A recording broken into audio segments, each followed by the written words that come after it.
9:41. Welcome back to this 5th day of September. That's a Tuesday in downtown Alton. Sarah Dhue on the show now. We're talking Riders of the Riverbend. The last time you were here, man, you guys had a great showing, didn't you? We did. And now, was that your first one or second one? How many installments were you in that? That was the 6th one, but it was the 3rd one of me doing it solo, because it's a 7. Yeah. Well, I remember that you were doing something new with this, and then to see that you had such a great turnout, that's amazing. We had the extra hallway where they've opened up more of the building since they've been doing the renovations and everything, and we filled it. Like when I told you we were still doing signups and stuff last I was here, we filled both hallways. I actually had to turn a few people away. Wow. That's incredible. Yeah. That's incredible. And now, when does this next one take? This is in October, correct? October 14th, Saturday, October 14th. And what time? It's 11:30 to 4 p.m. And now, these are really cool. For somebody who hasn't been yet that maybe was interested, take us through a Riders of the Riverbend and how, the ins and outs of it, if you could. So for anyone who's ever been to the Milton Schoolhouse or Mavis, like you come in those main stairs, and when you come up, you're going to see already, the first thing you see before you even turn right to go into Mavis is authors just lining that first hall, which is what we've done for 4 and 5, the 4th and 5th ones. And that was great. Like, we had those counters in the hallway, we had those as small spaces, and then we had some tables set up for large spaces all the way down to Anderson's Barbershop. Mm-hmm. But for this new one, since they've opened that south hallway, which is kind of bridged, even though it's a little out of the way, we had a bunch of signage, and it actually worked really well. We had that whole south hallway. We were able to put not quite twice as many, but like a good third more authors in that hallway of what we usually can. And I was shocked because I never actually fill up. It was the first time I've ever filled up, and I actually had more spaces. So I was really surprised I filled it up. That's incredible. I mean, I'd be pretty surprised too. And, take me through that. I mean, to see all that coming together, I mean, it has to show really that there's such a strong writing community in the area, but also a supportive one at that too. Absolutely. And that's the thing I always love about it is every time I do one of these and every time I go out to other vendor markets, and whether I'm there as a vendor or just shopping, which is so occasional these days, but when I get the chance to just go be a shopper, I like to pick up business cards if I see other authors or if I see illustrators or anything like that, because it's not just for writers, it's illustrators, cover designers, publishers, agents, pretty much anyone that could be considered under the writing umbrella. So even students, we encourage students of writing to come out to, even if they don't rent a space, like come out and just see what's going on in your community, because it's a great way to talk to people who do have things published, be it self-publishing, small press. I don't think we have anyone that's with big press, but small press or independent press or self-publishing, it's a good way to kind of maybe figure out how people do those things. Because one of the things for me that was a motivator in starting the event, when I started it with Meredith Jernigan back when she still owned Milton, when she came to me, was when I was starting out in publishing, because I self-publish, I knew no one. And I had to just navigate that by myself. And sure, I did it, and I've never looked back, but it was a lot of stumble and get back right. and trip and get back. Trial and error, Figure it out. And I like this because I have seen a lot of younger or even newer, and it's not always younger, newer authors come to this, and they'll talk to people who have done it, me and others who've been doing it for a while. And then you'll see them doing the same thing you're doing, or they kind of took what you did and did something a little different, but they have less of that having to trip through it, which is fantastic. Well, and too, they have that just, that leg up, I mean, think exactly. about it. If you had that, years ago when you started, you'd be I'd be in Hollywood. No, I'm kidding. Well, and just to be able to bring that here, and I think so many people are surprised if you haven't been able to go to one, or even, check out the local book fairs that are out there with local authors. I mean, there's a plethora of people that are so talented. And that's where I was going with that, is it's every time I pick up those business cards or people sign up, because sometimes I don't know how people hear about it. We've had people all the way from Springfield, Illinois, and I think we had one from Champaign last time, which was in February. Wow. So I don't even know sometimes how it gets that reach, because this is only my second time doing this Our Daily Show thing.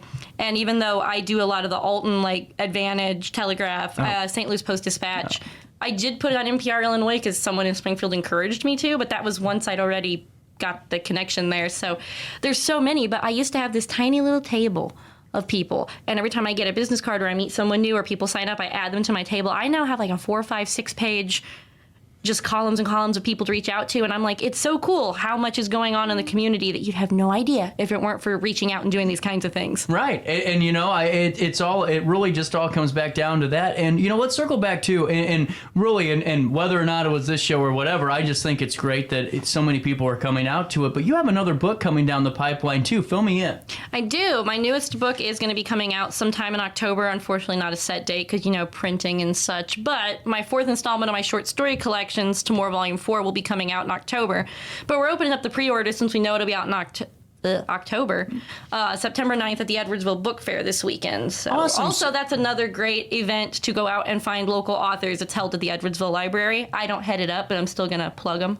No, we just talked about that Edwardsville Book Fair just in that last segment. But you're absolutely right. So September the 9th, people can stop by. Do they fill out a form? For which one? Your book. Yeah, there'll be a form and you'll fill it out, and you can either choose to have me contact you to pick it up when it comes in, or you can pay like a shipping fee and have it shipped to you. Okay, cool. And now take me through this. Can you give us a little bit of some insights, maybe a little bit of a preview? No spoilers, but, you know, just a little bit of something for this. Well, anybody who has read any of the previous volumes knows that it is what I call the grab bag. If you're new to me as an author, I always recommend picking one of those up because you can there's some that are really disturbing, and there's some that are a little bit spooky, and then there's more wholesome, and then there's just really, really weird. Because they all fall under the horror, paranormal, science fiction genre umbrella. But in this one, you can expect to see ghosts, sea monsters, and werewolves, plus more. Talk about a hell of a plug. I like this. Well, and now let's circle back to this. What's your favorite component of Writers on the Riverbend? Is it the collaboration? Is it seeing the writers able to, you know, sell their craft, you know, sell who they are as, writers? You know, what is it for you? I think for me, it's really just seeing that many authors in a space, but it's not just okay, I'm here to sell my books. The fact that it is a mix and mingle, that you see all these networking and connections being made, but on top of that, when it's repeat people, you see people who never knew each other. They maybe met one at a past one. It's, hi, it's so good to see you. And you just see this community being built, because that's something I've talked about with both authors and other vendors, is in the last several years, I've always known how important community was, but community has just become such a glue and a binder of my life, both professionally and personally, that like watching that community get stronger every time is just, I think that's got to be. Yeah, I honestly, I could see that too. And what I think's really unique is if you go to one of these, you know, book fairs, or you go to any of these writing events, you'll see that there's a plethora of demographics, you know, young, old, you know, rich, poor, coming together and just showing their love and who they are as writers. And I think it just shows really how rich of a writing scene we have. Oh, absolutely. Because I mean, you see people of color, you see, I not just LGBT writers, but people writing LGBT fiction at a few of these. And I thought that's so cool because, like, once again, I have to like reach out and pull them in. I don't get to pick and choose who gets to be at these. And I always love every time the little bit more of diversity, and that it's not all just the same genre. It's not all adult horror fiction, which we have a lot of because we live in haunted Alton. But you see all these children's books, and you see realistic fiction, and you see fantasy and historical, and I know a guy, I don't know if he signed up this year, I'm trying to remember, but he just released a comic book. Yeah. And I've had another guy who does comic books. So it's just cool seeing so many different things as well as different types of people. Yeah, and that's what I think's cool too. I mean, it's just so cool to see all the walks of life really excelling, and also too the collaboration. And now, take me through really the Writers of the Riverbend. If I'm a new writer, let's say I'm kind of nervous. You know, I've never done this before. I'm calling you. What's your kind of advice if I'm picking up the phone the first time, reaching out and saying, hey, I don't know if I can be, but I would like to be a part of this event? So what I always tell people, and this isn't just with the event, just in general, if they're writing and they're like, oh, I'm not a real writer, there's no rule, there's no gate to being a real writer. Like, being published doesn't mean you've got it made. If you're writing, you're a writer. So you're absolutely welcome. That's kind of the point, because to me, so many, and I'm not saying anything bad about these events, but so many author events or book sale events, you pay for a table, you buy your table, and you need to have something to sell. So automatically, if you aren't published yet, or you don't have a lot of money to put into that, the door's closed. Right. And the point of Writers of the Riverbend was to open the door to those that maybe are new or nervous or not published yet, or even they just have an idea and they need a little bit of pointer. So I always encourage them, go ahead, sign up, because you can sign up for no space.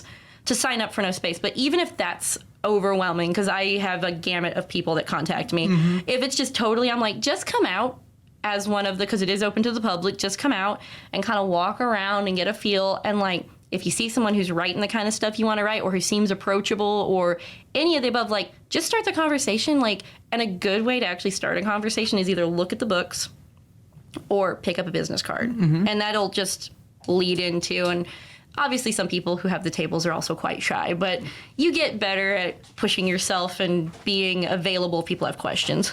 Yeah, absolutely. And that's why I think, honestly, Sarah, that this is such a unique opportunity. And once again, what was that date on again, just so we hit it a couple of times? October 14th. October 14th, 11 a.m.? 11:30. 11:30 a.m. until? 4. Look at that, right off the top of your head. And how many are you expecting so far? Right now, I've got about 25. I've got Cool. space for a few more, but I mean, that's still just about at capacity. I'm thinking I've got about 6 or 7 spots still available. You got to be happy with the growth. Did you expect it to grow to this? No. Never. I was like, oh, it's just going to be a few people and it'll be a tiny little get together. Like, one of those little humble. I never thought it was going to grow into what it's become. Without a doubt. And now on top of that, too, what's the best way for people to stay up to date with Riders of the Riverbend, but your career, too, because with your books and so much more that you're working on, I know that you have your author page as well, right? Yeah, I have an author Facebook page. I also have my website, which I don't know if can be run on the screen or whatever, but it's sarahjdhuephotos.com. And that's everything to do, like, writers and graphic design, and because I also do the cover design thing. But yeah, you can keep up with me because there's events on there, and there's also just the writing page, and that links to all social media and things like this. This is so cool. Is there anything else that I'm forgetting about for this? No, just that it's free and open to the public, but I think I already said that. But let's just repeat that, like the October 14th thing, yeah. There you go. Because I have so many people ask, oh, is there admission or is it open? And I'm like, yes, please come look, see what's going on, and buy books. Yeah, we just want you to come. We want you just to come in the doors first. And then if you have some additional funds to help support some local writers at their craft, and also just supporting the community and picking up some great reads, you can do that too. Hey, Sarah, thank you so much for your time. I really appreciate it. I love the growth that Riders of the Riverbend's had. And if you have any more books coming down the pipeline, any more coming down the table too with writers, I'd love to have you back. Yeah, I'll let you know. And thanks for having me on. No problem. Before we take a quick break, a little bit of business to take care of today. I wanted to fill you in on Music Trivia Night fundraiser. This is from our friends at Little Black Book, Women in Business, the Riverbend chapter. Now, this is 8 people per table with a lot of amenities. We're talking 50-50 raffle, heads and tails game, booze, wagon raffle, the silent auction, a cash bar. It's $25 if you want to go by yourself,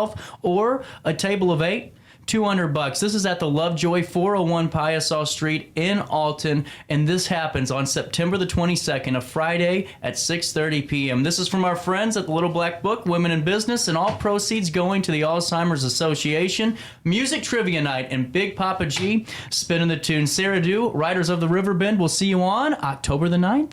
14th. Oh, dang it, I almost had it. All right, we'll take a quick break. More of our daily show. We wrap up the 9 o'clock hour, and then a little bit more right after this in downtown Alton.